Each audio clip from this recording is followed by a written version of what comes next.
নমস্কার বন্ধুরা, welcome my Dutta house kitchen. আজকের রেসিপি কচু দিয়ে ইলিশ মাছ।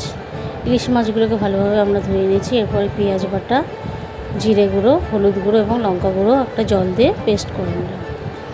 এরপর আমরা তেল গরম করে নিয়েছি, তেলের মধ্যে দিয়ে দিয়েছি কয়েকটা গোটা জিরা।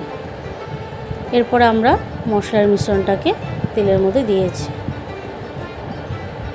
আমরা ভালোভাবে মশলাটাকে কষতে থাকবো যতক্ষণ না ভালোভাবে তেল ছাড়ছে।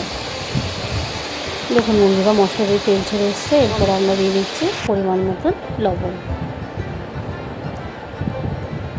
এরপরে দিয়ে দিচ্ছি আমরা সিদ্ধ করে রাখা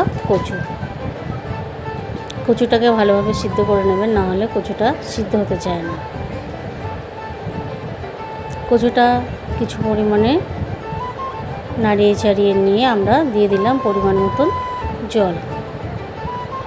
জলটা হালকাভাবে ফুটে আসলে আমরা ইলিশ মাছের টুকরোগুলোকে দিয়ে দিচ্ছি। মাছটা আমরা কাঁচাই করছি।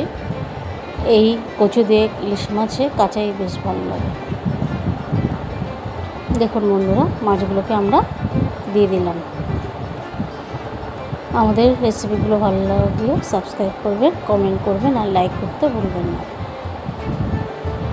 এরপর আমরা ভালোভাবে মাছটাকে